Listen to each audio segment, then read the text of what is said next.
अब हम लोग डिस्कस करेंगे कि आइसोमेट्रिक प्रोजेक्शंस क्या होता है, किसको कहते हैं आइसोमेट्रिक प्रोजेक्शंस, कब कहते हैं आइसोमेट्रिक प्रोजेक्शंस, कब कहते हैं डायमेट्रिक। तो डायमेट्रिक का तो बता दूंगा मैं, ठीक है।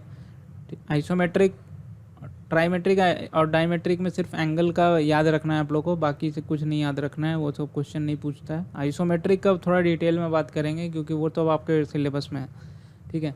तो अभी एज्यूम करो कि एक स्क्वायर रखा हुआ है, क्यूब रखा हुआ है, ठीक है। क्यूब रखा हुआ है, ज़मीन पर रखा हुआ है, और उसका टॉप व्यू ऐसा है।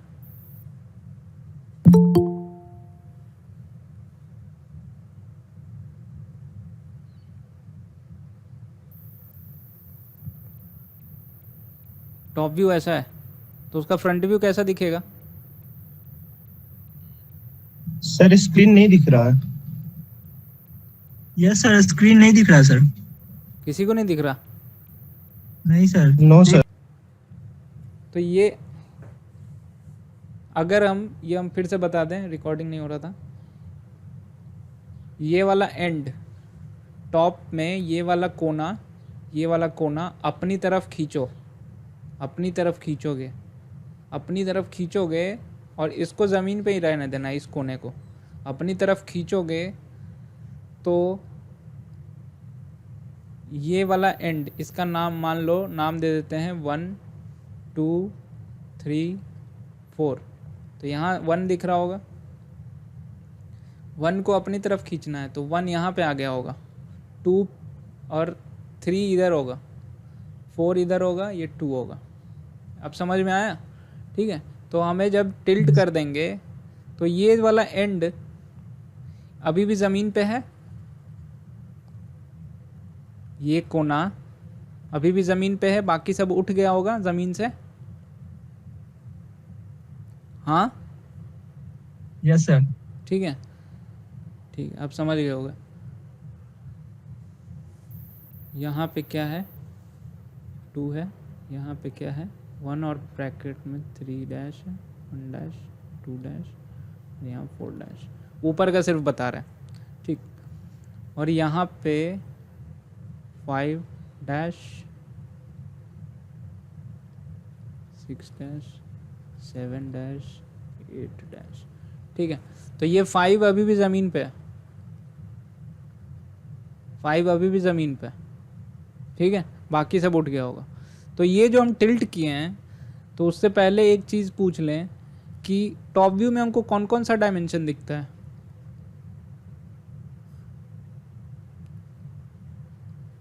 आप लोगों को बहुत पहले पढ़ाए लेंथ थे, और ब्रेथ सर। लेंथ और ब्रेथ। Length breadth. तो ये क्या होगा, ये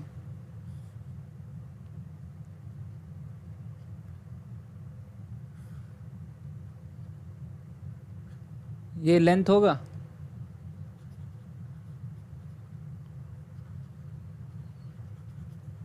ये ब्रेथ होगा, होगा कि नहीं? होगा ना? Yes sir. और ये हाइट होगा, फ्रंट व्यू में क्या क्या दिखता है हम लोग को? हाइट दिखता है, लेंथ हाइट और लेंथ का पार्ट दिखता है हमें। तो यहाँ पे लेंथ और ब्रेड्थ का पार्ट दिख रहा है, ठीक है, जैसे रखे हैं उस केस में, ठीक है। तो ये समझ में आया इतना? इसके बाद समझ गए तो आगे बढ़ेंगे। खींचने वाला एक बार फिर से बता दीजिए ना, 1 को खींच किसको? रहे हैं आगे। सर स्टार्टिंग में जो बताया ना, 1 को आगे खींच रहे हैं। ये देखो, तुम सामने से देख रहे हो ना, फ्रंट व्यू पे फोकस करो, ये सामने से देख रहे हो, ये 4 कोना है ना, 4 कोना टॉप व्यू में, टॉप फेस का 4 कोना है। यस। तो ये कोना तुम्हारे पास है ना, 1 वाला, इसको पकड़ो और अपनी तरफ खींचो, इसको खींचो। 5 को ज़मीन पे रहने दो, मूव नहीं करना है, 1 को मूव करो। तो क्या होगा, 5 ज़मीनी पे है, 1 मूव कर रहा है, तो टिल्ट हो जाएगा थोड़ा अपनी तरफ, झुक जाएगा, ये झुक जाएगा, यस सर। झुकेगा ना। ये 6 वाला जो कोना है नीचे में, वो उठ जाएगा ना ज़मीन से, 8 भी उठ जाएगा, 7 भी उठ जाएगा, हो जाएगा कि नहीं? यस। सिर्फ इस कोने पे रहेगा, 5 पे टिका हुआ रहेगा ना ज़मीन पे। यस। समझ में आया? तो ऐसा रहे, ऐसा दिखेगा फिर कहीं सामने से देखोगे तो? यस सर, दिख रहा है। पक्का? हाँ सर। ठीक है, ऐसा दिखेगा। अब आगे इतना समझ गए तो हम बताते हैं कि अब आइसोमेट्रिक इसमें क्या देखो, इसमें तीनों डायमेंशन दिख रहा है, ऑल 3 डायमेंशंस आर विजिबल। तीनों डायमेंशन दिख रहा है एक ही व्यू में। ऐसा ही कुछ बनाने देते थे ना, क्या होता था, ऐसा ही एक ऑब्जेक्ट देते थे कि इधर से देखो, इसका फ्रंट व्यू बनाओ, टॉप व्यू बनाओ, साइड व्यू बनाओ, ऐसा ही देते थे ना। Yes sir. ठीक है, तो अब इसी को डायमेट्रिक बोल सकते हैं, इसी को ट्राइमेट्रिक भी बोल सकते हैं, इसी को आइसोमेट्रिक व्यू भी बोल सकते हैं। ठीक है, तो ये आइसोमेट्रिक कब होता है, ये डायमेट्रिक कब होता है, ये ट्राइमेट्रिक कब होता है, वो अब देखते हैं। तो देखो, असल में क्यूब में ये सारा एंगल क्या है? 90 सर। 90 डिग्री। ठीक है, असल में तो 90 है ना ये, लेकिन यहाँ पे देखो ये कितना दिख रहा है?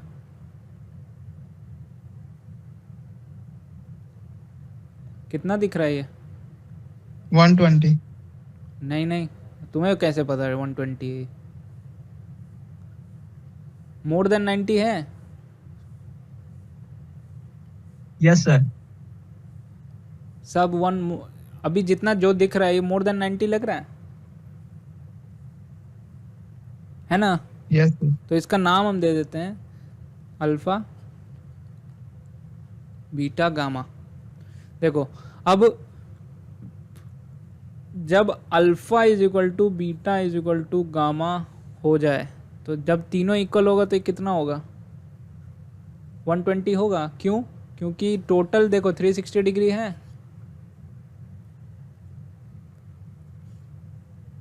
थ्री 360 डिग्री है ना, तो 3 से डिवाइड करोगे तो 120 होगा ना। जब तीनों इक्वल हो जाएगा तो क्या होगा? 120 डिग्री होगा। Yes sir. होगा ना? Yes sir. तो उसी को बोलेंगे आइसोमेट्रिक प्रोजेक्शन। जब alpha is equal to beta हो जाए, नॉट इक्वल टू गामा, उसको बोलते हैं डायमेट्रिक प्रोजेक्शन। और alpha not is equal to beta not is equal to gamma, उसी को बोलते हैं ट्राइमेट्रिक प्रोजेक्शन। ठीक है, तो हम लोग को ये इतना याद रखो, बस ये 3 चीज़, इस पे फोकस करते हैं अब क्योंकि सिलेबस में है। ठीक है, स्क्वायर में तो 90 डिग्री होता, बट यहाँ पे सर 120 या 90 से ज्यादा क्यों हो रहा है? क्या हुआ? सर स्क्वायर में तो 90 डिग्री होता है ना हर एक एंगल इंटरनल, तो सर हाँ। वहाँ पे सर ज्यादा क्यों हो रहा है सर 90 से? यहाँ पे हम पूछ रहे हैं कि आपको दिख क्या रहा है? 90 तो है ही अभी भी, असल में तो 90 ही है।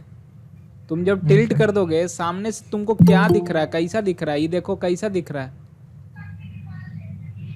90 से ग्रेटर दिख रहा है। सामने से जो दिख रहा है वो हम बोल रहे हैं। ये छलावा है एक तरह से ना। Yes sir. तुमको तो ये 90 अभी भी है, तुम टॉप से देखो तो तुमको ये ऐसा दिखेगा। Yes sir, yes. समझे? लेकिन ये हम टिल्ट जब कर दिए, जब सामने से देख रहे हो, ये अभी ऐसे था, पहले ऐसा था, इसको जब टिल्ट किए तो ऐसा दिखने लगा। समझे? तो पहले यहाँ 90 था फ्रंट व्यू में भी, लेकिन अब देखो यस 90 से ज़्यादा है ये वाला 90 से ज़्यादा, और ये 90 से कम। Yes sir. लेकिन असल में तो 90 ही है ना। देखो आइसोमेट्रिक में चेंज हो जा रहा है ना, जो दिख रहा है। क्यों ऐसा दिख रहा है तुमको? क्योंकि ये अभी भी ऑर्थोग्राफिक प्रोजेक्शन के अंडर आता है। एक्सोनोमेट्रिक, आइसोमेट्रिक, ऑर्थोग्राफिक प्रोजेक्शन के अंडर आता है आइसोमेट्रिक। तो ऑर्थोग्राफिक प्रोजेक्शन का मतलब समझते हो, सामने से जब देख रहे हो तो तुम्हारा रे ऑफ लाइट अभी भी इसके, तुम सामने से जो देख रहे हो पैरेलल जा रहा होगा, समझे? लेकिन ये Yes, sir. ऑब्जेक्ट तो सीधा नहीं है ना, अब ऑब्जेक्ट टेढ़ा हो गया एडिट है। है। सीधा होता है तो हमको ट्रू दिखता है, लेकिन अभी टिल्ट हो गया है तो ट्रू नहीं दिख रहा है हमको, समझे? एंगल में चेंज हो गया, समझ में आया अब? यस सर, आ गया। ठीक है, तो ये याद रहेगा, अल्फा बीटा 120 डिग्री, तीनों 120 डिग्री हो तो आइसोमेट्रिक प्रोजेक्शन बोलते हैं। ठीक है, अब सुनो, तो ऑब्जेक्ट को उतना ही टिल्ट करना है, तब तक टिल्ट करना है, ऐसे रखा हुआ था पहले, उतना ही टिल्ट करना है कि अल्फा बीटा गामा 120 डिग्री हो जाए। जैसे ही 120 डिग्री दिखने लगे आपको सामने से, वहीं पोजीशन पे लॉक कर दो उसको। ठीक है, जब वहीं पोजीशन पे लॉक कर दोगे तो हमको ये एंगल कितना दिखेगा, ये ज़मीन है,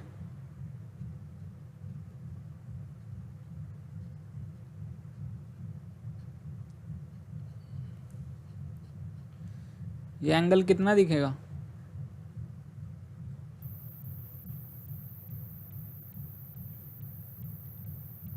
ये कितना है? 30 डिग्री है सर। 90 सर, 90। 90। ठीक है, ये 120 है। ठीक है, ये कितना होगा?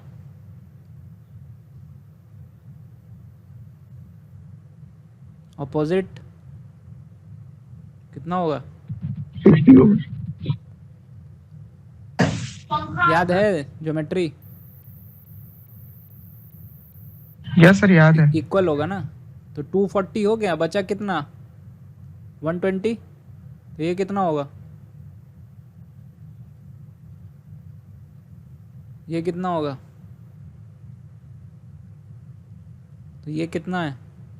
30। ठीक है, याद रहेगा ना? अब तुमको पहला लेक्चर याद करो ऑर्थोग्राफिक का, जो हम बताए थे, एक ऐसा करके बताए थे कि हम 3 तरह का लाइन होता है भाई, ऐसा बताए थे। ये लेंथ के लिए होता है, ये ब्रेड्थ के लिए होता है, ये हाइट के लिए होता है, और ये सारा लाइन देखोगे 30 डिग्री पे इंक्लाइन रहता है। ऐसे ऐसे कोई कोई बनता था ना ऑब्जेक्ट।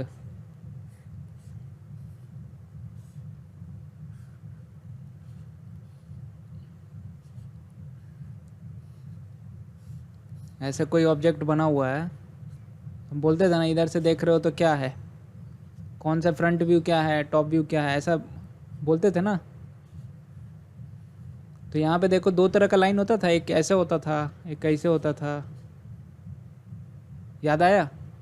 एक सीधा हाँ होता सर, था। याद। तो ये सब कितने पे इंक्लाइन रहता था? 30 डिग्री। ये सारा आइसोमेट्रिक व्यू था, आइसोमेट्रिक प्रोजेक्शन था, व्यू था सॉरी। तो वो भी बताएंगे आपको व्यू और प्रोजेक्शन में क्या डिफरेंस है। तो ये सारा आइसोमेट्रिक व्यू दिया रहता था, उससे आपको बनाना रहता था front view, top view, side view, और ये सारा 30 डिग्री पे इंक्लाइंड होता था। ठीक है, इंटरव्यू का one of the common question ये रहता है कि आप कितने एंगल पे इंक्लाइंड रहता है ये, तो 30 डिग्री। कोई कोई 45 बोल देता है, 45 नहीं होगा, 30 डिग्री होगा। ठीक है, तो ये याद रहेगा आपको। इतना समझ में आया सबको? Yes sir. Yes, sir. Yes sir. Sorry. तो डायमेट्रिक कोई पूछे, ट्राइमेट्रिक कोई पूछे तो याद रहेगा, सब बता दोगे?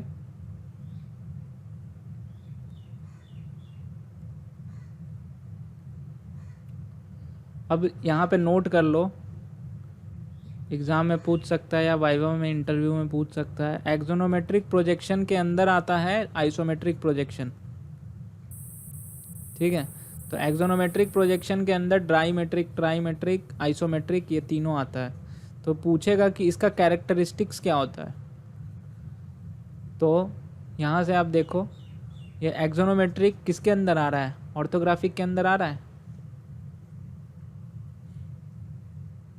ऑर्थोग्राफिक के अंडर है ना। Yes, sir. तो ऑर्थोग्राफिक का प्रॉपर्टी क्या होता है? Parallel raise.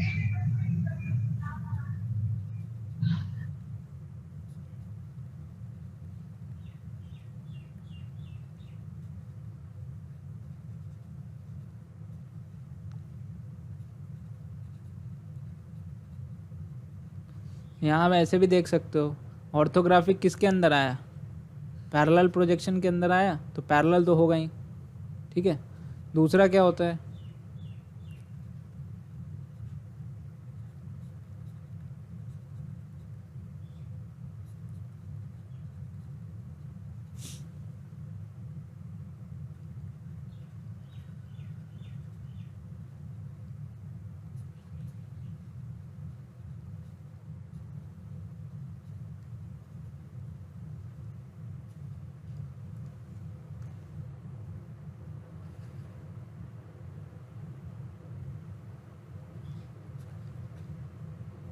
Perpendicular on plane of projection, ठीक है। तीसरा क्या होता है, इसको सिंगल व्यू केस भी बोलते हैं। मल्टी व्यू केस तो आपको समझ में आ गया क्या होता है, इसको सिंगल व्यू केस भी बोलते हैं। और ये भी बोलते हैं कि all the 3 dimensions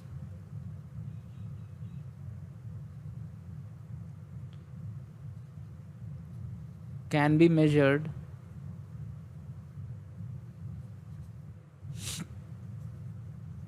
from one single view.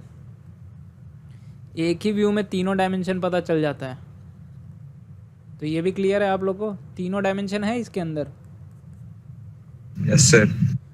ठीक है। तो एक्सोनोमेट्रिक का आपसे पूछे कैरेक्टरिस्टिक्स क्या होता है, तो ये 4 पॉइंट्स बता सकते हो आप लोग, 4 कैरेक्टरिस्टिक्स है, ठीक है।